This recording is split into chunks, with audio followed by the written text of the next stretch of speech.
Duncan reined his horse to a halt. Something is wrong here.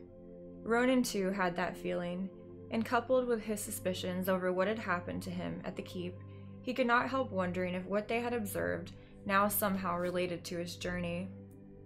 Hasek lay in the distance, but a subdued, silent Hasek. The wizard could hear nothing, no sound of activity. A port such as this should have been bustling with noise, loud enough to reach even their party. Yet, other than a few birds, he could make out no sound of life. "We received no word of trouble," the senior paladin informed Verisa. "If we had, we would have ridden here immediately. Maybe we are just over-anxious because of the trek." Yet, even the ranger spoke in low, cautious tones. They sat there for so long that Ronan finally had to take matters into his own hands. To the surprise of the others, he urged his mount forward, determined to reach Hasek with or without the rest. Verisa quickly followed, and Lord Centurus naturally hurried after her. Ronan held back any expression of amusement as the Knights of the Silver Hand pushed forward to take the lead from him. He could tolerate their arrogance and pomposity for a little longer. One way or another, the wizard and his undesired companions would depart company in the port. That is, if anything was left of the port. Even their mounts reacted to the silence, growing more and more tentative. At one point, Ronan had to prod his animal to move on. None of the knights made jests over his difficulty, though. To their relief, as the party drew nearer, they did begin to hear some sounds of life from the direction of the port. Hammering, a few voices raised, wagon movement, not much, but at least proof that Hasek had not become a place of ghosts. Still, they approached cautiously, aware that something did not sit well. Verisa and the knights kept one hand by their sword hilts, while Ronan began running through his spells in his mind. No one knew what to expect, but they all clearly expected it soon. And just as they rode within sight of the town gate, Ronan spotted 3 ominous forms rising into the sky.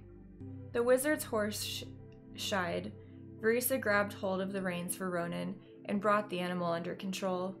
Some of the knights began to draw their swords, but Duncan immediately signaled them to return their weapons to their sheaths. Moments later, a trio of gigantic griffins descended before the group, 2 alighting on the tops of the mightiest trees, the third landing directly in their path. "Who rides toward Hasek?" demanded its rider, a bronze-skinned, bearded warrior who, despite likely not even coming up to the mage's shoulder, looked capable of lifting him, and his horse as well. Duncan immediately rode forward. "Hail to you, Griffin Rider. I am Lord Duncan Centurus of the Order of the Knights of the Silver Hand, and I lead this party to the port. If you will permit a question, has some misfortune fallen Hasek?" The dwarf gave a harsh laugh. He had none of the stout look of his more earthbound cousins, instead seeming more like a barbarian warrior who had been taken by a dragon and crushed to half size. This one had shoulders even wider than those of the strongest knight, and muscles that rippled of their own accord. A wild mane of hair fluttered behind the stocky, unyielding face. "If you can call a pair of dragons just a misfortune, then yes, Hasek has suffered one. They came 3 days ago, tearing apart and burning anything they could. If not for my flight here having arrived that very morning, you'd find none of your precious port intact, human. They had barely begun when we took them in the sky. A glorious battle it was, though we lost Golodin that day." The dwarves slapped a fist over their hearts. "May his spirit prove proud through eternity." "We saw a dragon," Ronan interjected, fearful for a moment that the trio would break into one of the epic mourning songs he had heard about. "About that time, with an orc handler, 3 of you came and fought it." The lead rider had scowled at him as soon as his mouth had opened, but at mention of the other struggle, the dwarf's eyes had lit up, and a wide smile had returned to his face. "Aye, That was us as well, human. Tracked down the cowardly reptile and took him in the sky. A good and dangerous fight that was, too. Moloch up there, he indicated a fuller, slightly bald dwarf atop the tree to Ronan's right, lost a fine axe, but at least he still has his hammer, eh, Moloch? Would rather shave off my beard than lose my hammer, Falstad. Aye, 'tis hammer that impresses the ladies most, isn't it? Falstad replied with a chuckle. The dwarf seemed to notice Verisa for the first time. Brown eyes glittered bright. And here's a fine elven lady now. He made a bad attempt at a bow, while atop the griffin. Falstad Dragon Reaver, at your service, elven lady. Ronan belatedly recalled that the elves of Cael'Thalas had been the only other people whom the wild dwarves of the Ares truly trusted. That, of course, did not look to be the entire reason why Falstad now focused on Verisa. Like Centaurus, the Griffin Rider clearly found her very attractive. My greetings, Falstad, the silver-haired ranger solemnly returned, and my congratulations on a victory well fought. 2 dragons are much for any flight group to claim. All a day's task for mine, all a day's task. He leaned as near as he could. We've not been graced with any of your folks in this area, though, especially not a lady so fine as yourself. In what way can this poor warrior serve you best? Ronan felt the hair on the nape of his neck bristle. The dwarf's tone, if not his words, offered more than simple assistance. Such things should not have disturbed the wizard, yet for some reason they did at this moment. Perhaps Duncan Centaurus felt the same way, for he answered before anyone else could. Your offer of aid is appreciated, but likely not necessary. We have but to reach the ship that awaits the wizard, so he may be on his way from our shores. The paladin's response made it sound as if Ronan had been exiled from Lordaeron. Gritting his teeth, the frustrated mage added, I am on an observation mission for the Alliance.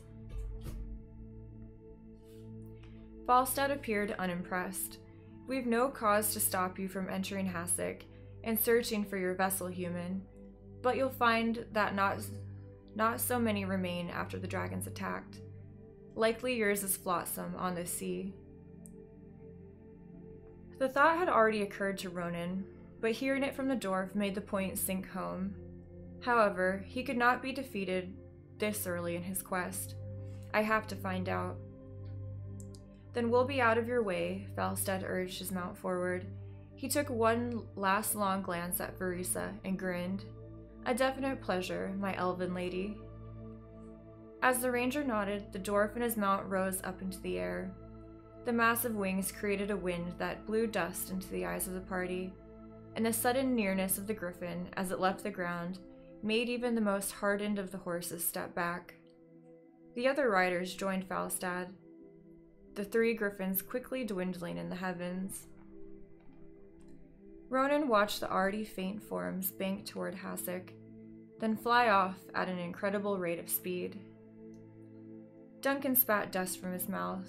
From his expression, his opinion of the dwarves was clearly not that much higher than what he thought of the wizards. Let us ride. We may still find fortune on our side. Without another word, they rode toward the port. It did not take long for them to see what Hasek had suffered, even more than Falstad had let on. The first buildings they had come across stood more or less intact, but with each passing moment, the visible damage intensified. Crop fields in the outer lands had been scorched, the landowners' domiciles reduced to splinters. Stronger structures with stone bases had withstood the onslaught much better, but now and then they saw one that had been completely demolished, as if one of the dragons had chosen that place to alight.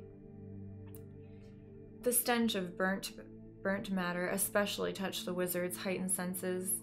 Not everything the 2 leviathans had charred had been made out of wood. How many of Hasek's inhabitants had perished in this desperate raid?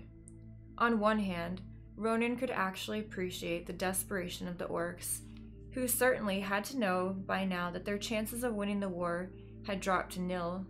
but on the other hand, deaths such as these demanded justice. Curiously, several areas near the harbor itself looked entirely intact. Ronan would have expected these to be in the worst condition, but other than a sullenness among the workers they saw, everything here looked as if Hasek had never been attacked. "Perhaps the ship survived after all," he muttered to Verisa. "I do not think so, not if that is any sign." He looked out to the harbor itself, to the place at which the ranger pointed. The wizard squinted, trying to identify exactly what he saw. "The mast of a ship, spellcaster," Duncan gruffly informed him. "The rest of the vessel and her valiant crew no doubt reside in the water below." Ronan bit back a curse. Surveying the harbor, he now saw that bits and pieces of wood and other material dotted the surface. Flotsam from more than a dozen ships, the mage suspected. Now he realized in part why the port itself had survived. The orcs must have directed their mounts to attack the Alliance vessels first, not wanting them to escape.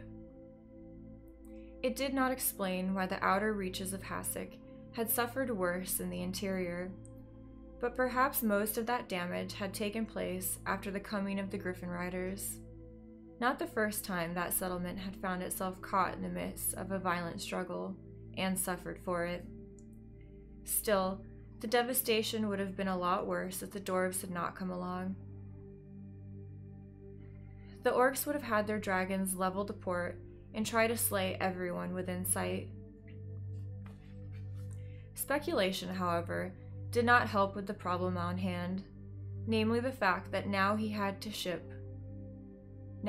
no ship on which to travel to Casmodin. "Your quest is ended, wizard," Lord Centurus announced for no good reason that Ronan could see. "You have failed. There may yet be a boat. I've the funds to hire one. And who will sail to Casmodin for your silver? These poor wretches have suffered through enough trials. Do you expect some of them to sail willingly to a land still held by the very orcs who did this?"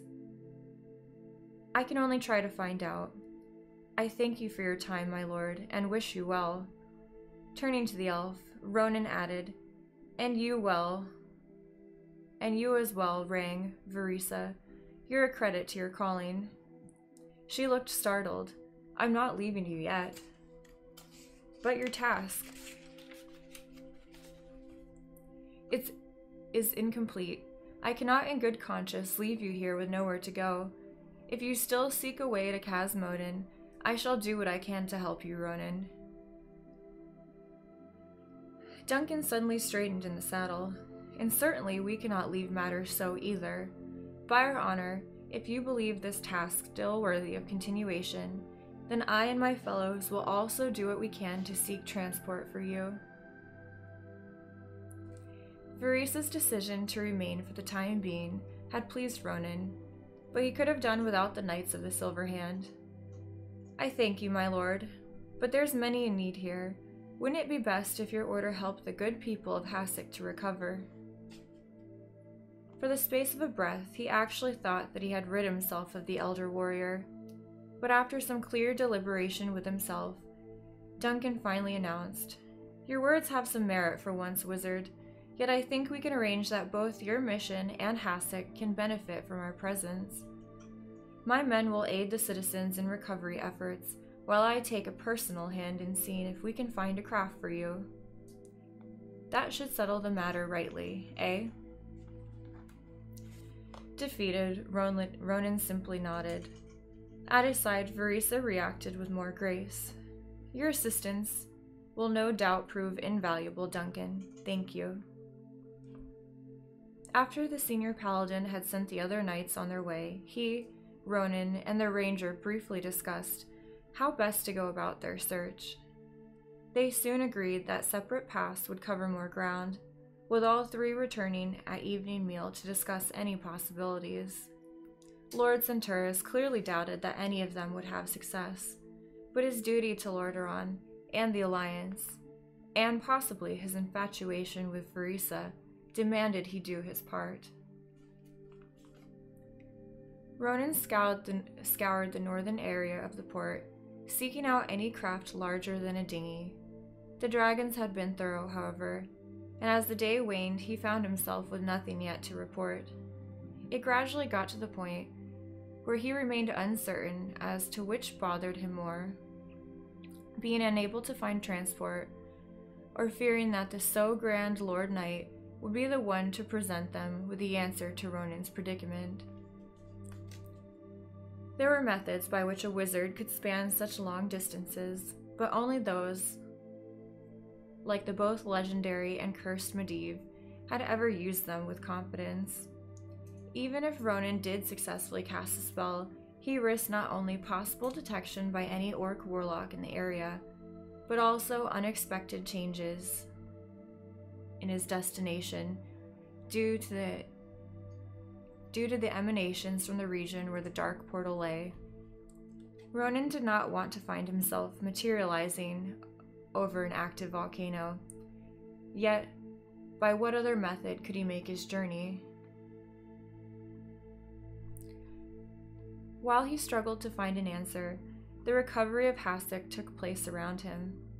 Women and children gathered what wreckage they found floating in from the harbor, scavenging whatever still seemed of use, and piling the rest to one side for later disposal.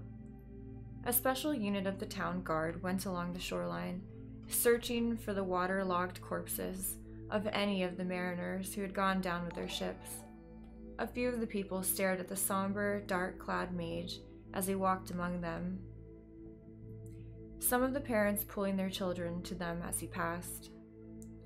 Now and then Ronan had read expressions that hinted of blame, as if somehow he had been responsible for the terrible assault.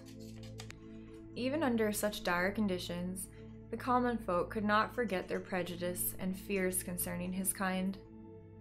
Above him, a pair of the griffins flew past, the dwarves maintaining watch for any new attack.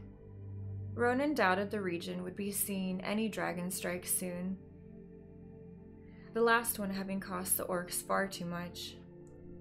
Falstad and his companions would have better served the port by landing and helping those left, but the weary spellcaster suspected that the dwarves, not the most friendly of Lordaeron's allies, preferred to stay aloft and aloof.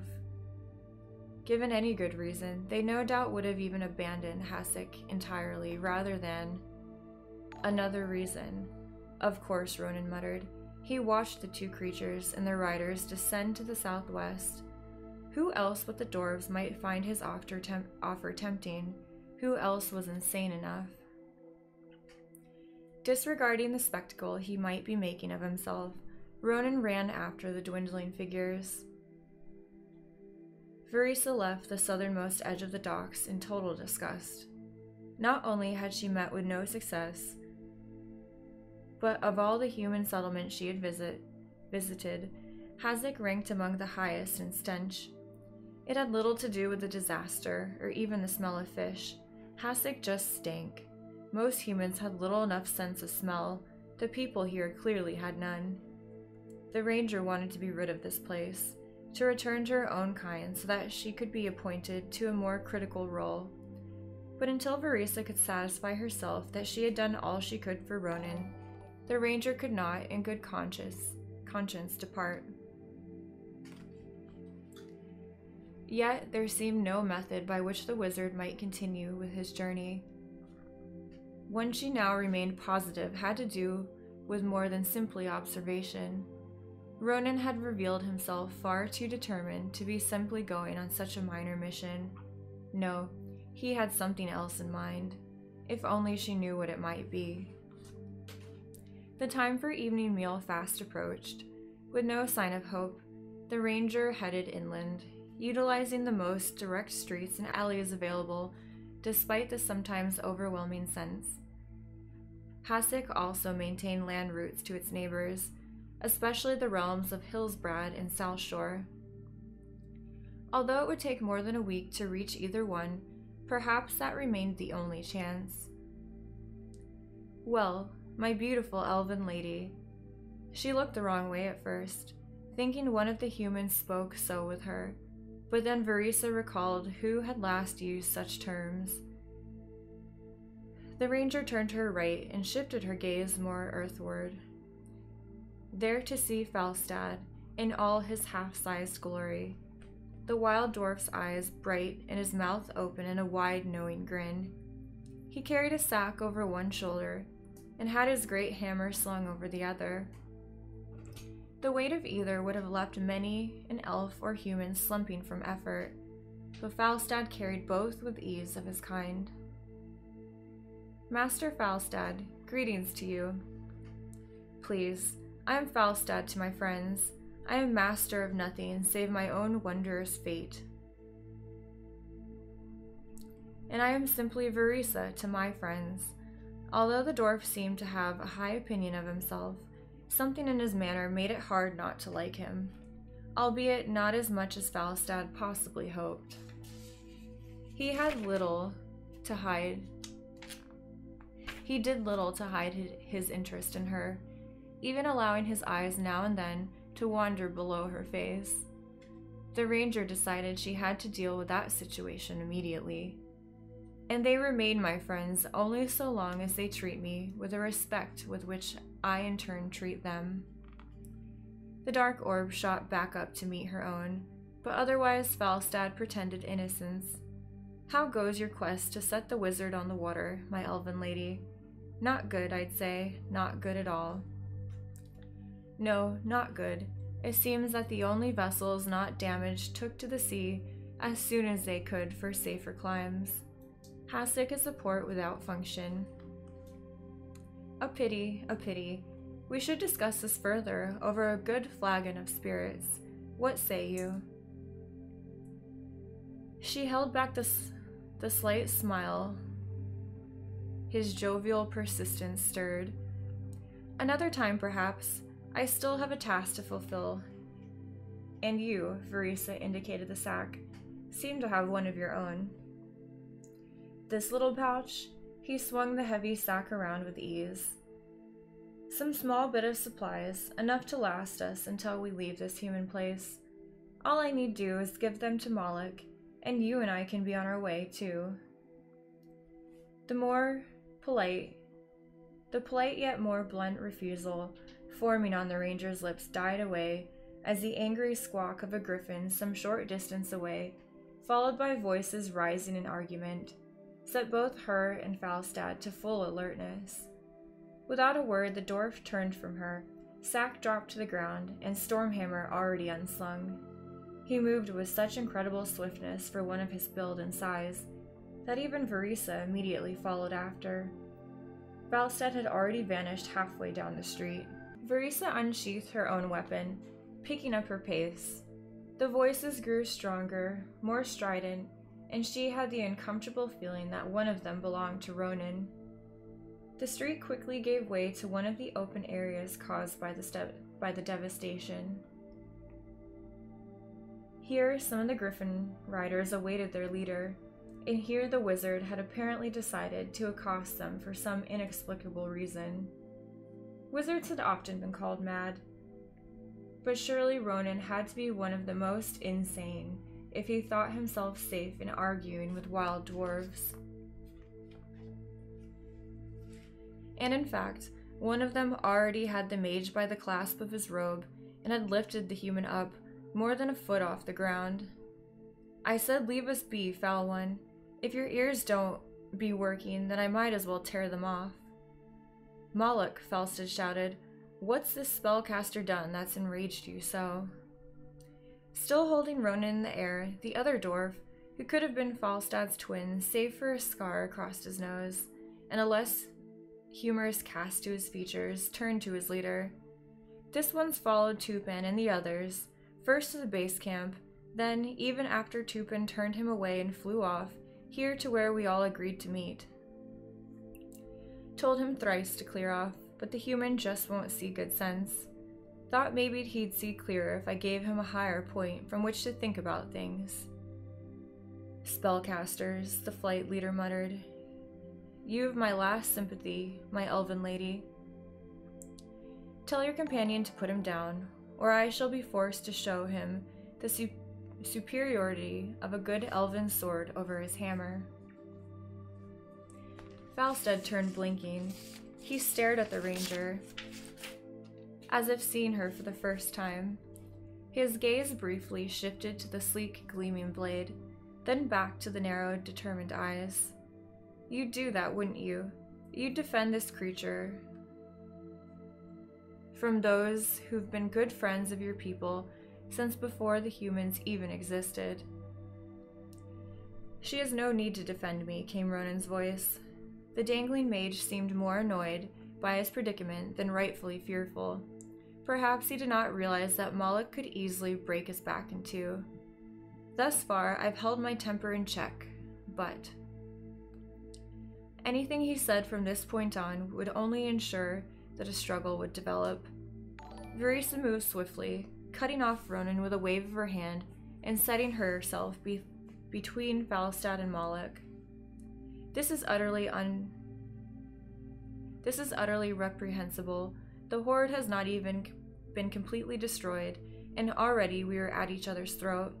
Is this how allies are to act? Have your warriors release him, Falstad, and we shall see if we cannot resolve this with reason, not fury.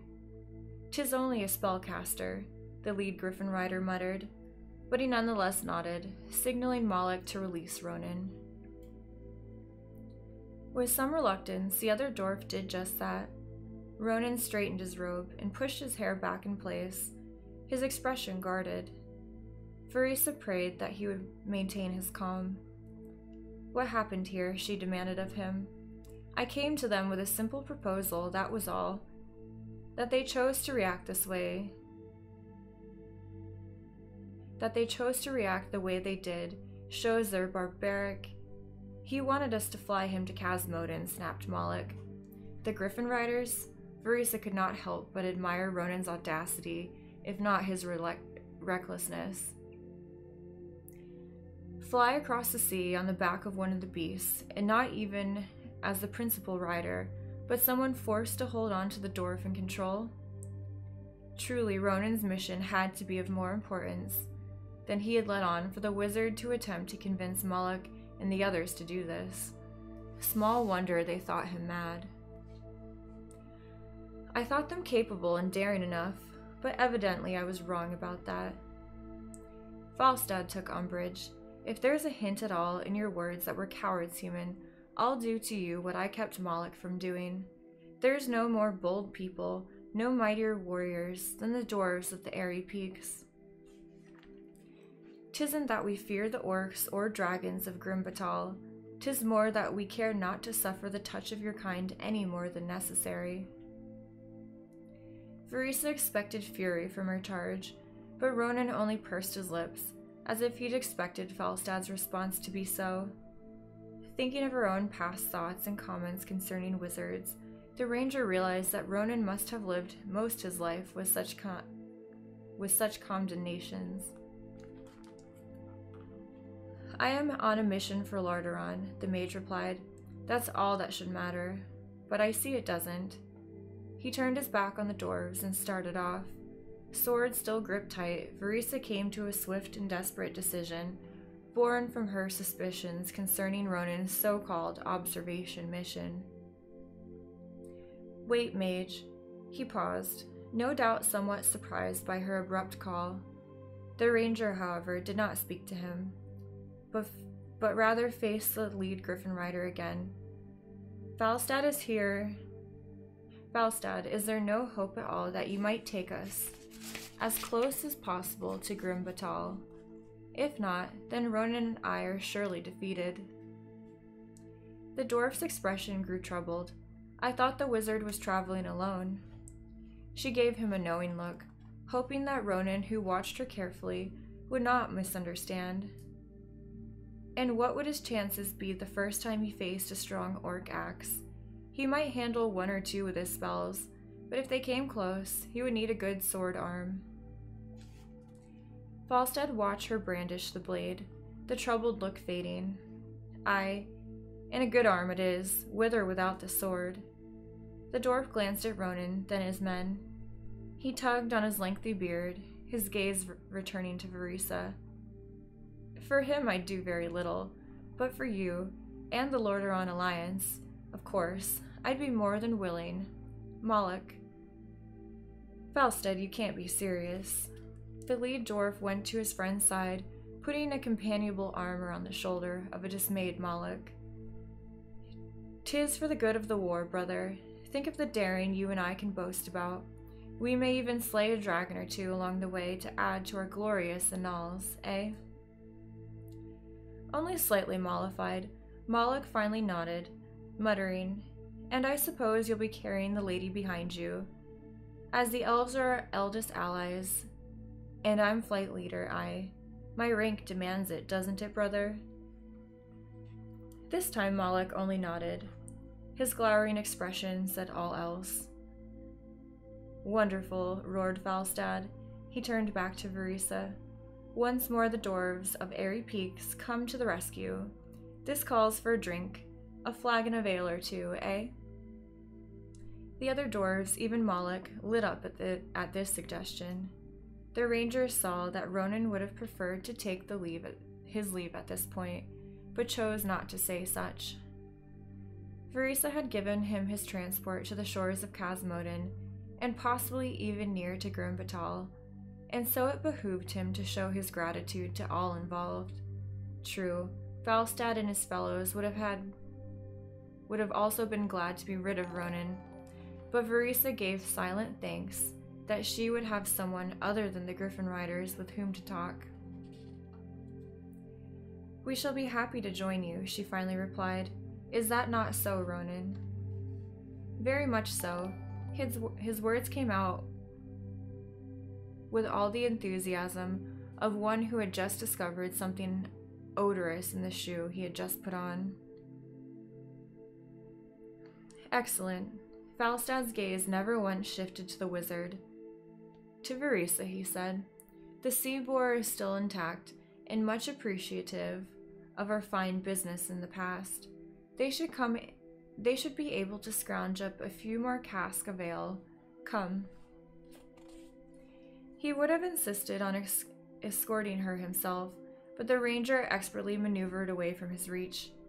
Falstad, perhaps more eager for ale than elves at the moment, seemed not to take notice of her slight. Waving to his men, he led them off in the direction of their favored inn.